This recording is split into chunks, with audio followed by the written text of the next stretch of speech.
The next Senate race in Wisconsin is... Didn't we just have one? Yeah, we just had one. It's more than a year away. It already seems to be heating up of people who want to take on Tammy Baldwin. Yep. Who's going to run? Okay, and so who do you we've got think Tammy might? Baldwin in the race. We got Marine veteran and Delafield businessman Kevin Nicholson in the race. Leah Vukmir, who has been running all over State Fair this week. She's going to run. She looks like she's going to run. And then we're waiting for Eric Hovde, the Madison businessman who ran second to Tommy Thompson. But the race is already up and running. Well, Hovde has said he's going to wait until September or so. Actually, until his daughter heads off to college before making some sort of announcement. But it could be a really good race with the three of them. Nicholson, who's getting funding from the Uline family already, and John Bolton today said that his PAC gave him $10,000, so he earned the endorsement of the former UN So are we officially in just permanent campaign season at this point? Yes, we are officially in permanent campaign I remember season. back with the Johnson-Feingold race, that talking to other reporters, some reporters say, I'm not going to write about it until the year that the election is occurring. But, you know, some of the most important stories in that race occurred in the year before, or very early on, and there's already a lot of activity in this race. And so this race, Republicans are zeroing in on Baldwin over the issue of Toma VA. What did she and her staff know? When did they know it? Was a IG's report buried? That's what the Republicans claim. Baldwin, in turn, had sanctioned some members of her staff who just were not doing their job. Baldwin knows that she's got a problem there because she... with the Toma VA, there was this opioid crisis where the doctors were giving out too many pills and stuff, and there was, as you were saying, a report that indicated this, and her staff had the report. We know for a fact that her staff did not release the report and actually told a whistleblower, don't go to the press. So she knows she's got a problem there. She's responded very strongly, pushing legislation on those issues.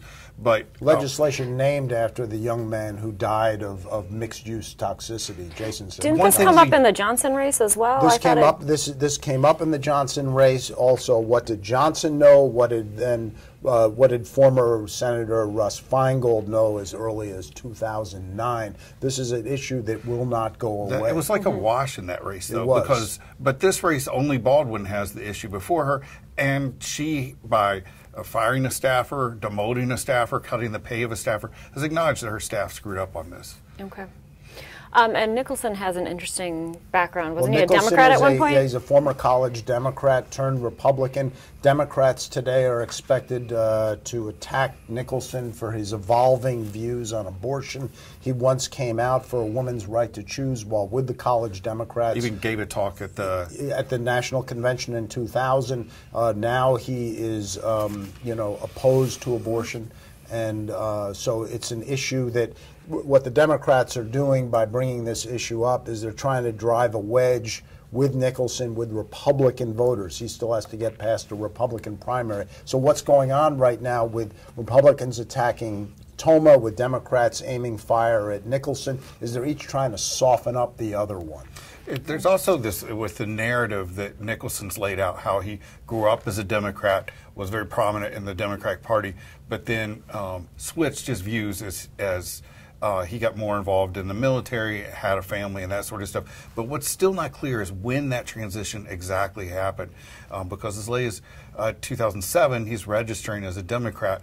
So did he actually vote in the presidential race that time? He says he voted in the general election. We don't know exactly if he voted in the primary. So I think it's also trying to highlight that yes, he has this strong background, and when exactly did he decide to become a Republican? And is this a sincere thing, or is he just an opportunist? Right. And this is and what this points to is Nicholson appears to be a very formidable candidate, but very few people know much about him. He's got a great resume.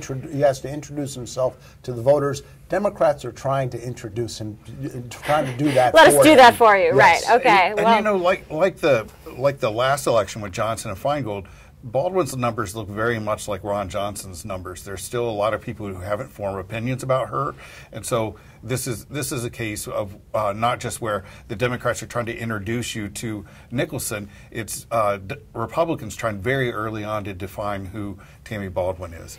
And then obviously President Trump's approval ratings at the time will probably come into play as well, because Republicans might have a president with low approval ratings. And- if and But his remember, Ron rankings Johnson continue. ran well ahead of Donald Trump here in beating Russ Feingold. So, you But know, he did benefit from the wave. he benefited from the wave outstate, and then you know, then what happened around the Milwaukee area was that Trump benefited from the Johnson wave in the Milwaukee area. So, you know, Waukesha. So it's interesting.